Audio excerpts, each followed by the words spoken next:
Hi అండి, నేను మీ భాగ్యలక్ష్మి. ఈరోజు మీకు నేను దొండకాయ పెరుగు పచ్చడి చూపిస్తాను. Summer special. దొండకాయ ఇట్లా ఉడకబెట్టి కొద్దిగా లైట్గా ఉప్పేసి ఉడకబెట్టాలి. ఉడకబెట్టి స్టెయినర్లో వేసి చల్లారిన తర్వాత ఈ నీళ్లు పిండేసుకోవాలి. గట్టిగా నీళ్ళు ఇట్లా పిండేసి గిన్నెలో వేసుకోవాలి. పొయ్యి మీద ఆయిల్ పెట్టి కాగిన తర్వాత పోపు గింజలు, జీలకర్ర, ఆవాలు, మినపప్పు,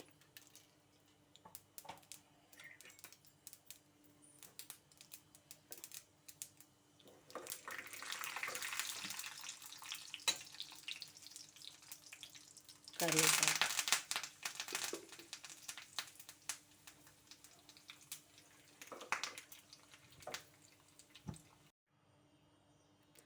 పోపు వేగిన తర్వాత కావలసినంత పచ్చిమిరప ఈ ఆయిల్లోనే వేసుకోవాలి.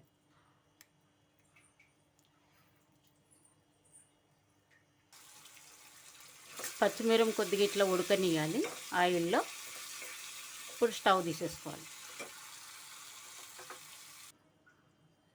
ఇప్పుడు దొండకాయలు పిండి పెట్టుకున్నాం కదా, దాంట్లో ఈ పోపు వేసుకోవాలి.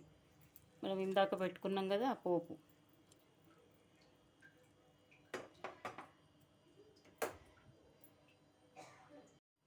ఇప్పుడు ఒక మిక్సీ గిన్నె తీసుకొని కొన్ని కొబ్బరి ముక్కలు, కొంచెం పుట్నాల పప్పు,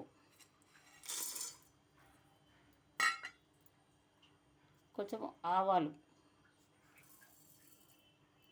మెత్తగా పొడి చేసుకోవాలి. ఇవి పుట్నాలు, కొబ్బరి, ఆవాలు ఇట్లా పొడి చేసుకోవాలి మెత్తగా.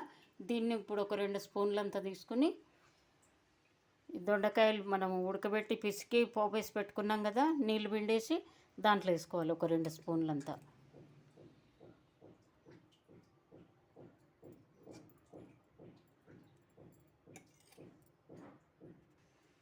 రెండు స్పూన్లు సరిపోలేదు, ఇంకొంచెం మనం కావాల్సినంత చిక్కదనం కావాల్సినంత వేసుకోవాలి.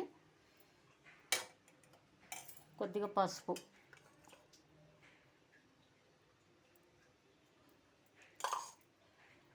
దీన్ని బాగా కలుపుకోవాలి. ఇప్పుడు ఇందులో కావాల్సినంత పెరుగు వేసుకోవాలి. కావాల్సినంత పెరుగు వేసుకొని ఇట్లా కలుపుకోవాలి. కలిపి మనం గిన్నెలోకి తీసుకుందాం. గిన్నెలోకి తీసుకొని ఇట్లా కొద్దిగా కొత్తిమీర చల్లుకోవాలి పైన. రండి, ఇప్పుడు ఈ దొండకాయలతో చేసిన కదా, దీన్ని బీరకాయతో చేసుకోవచ్చు, పొట్లకాయతో చేసుకోవచ్చు, కీరకాయతో చేసుకోవచ్చు, దేంతో అయినా చేసుకోవచ్చు అండి.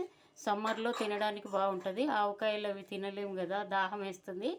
అందుకని ఈ విధంగా చేసుకుంటే ఆరాటం తగ్గుతుంది, హాయిగా ఉంటుంది కడుపులో.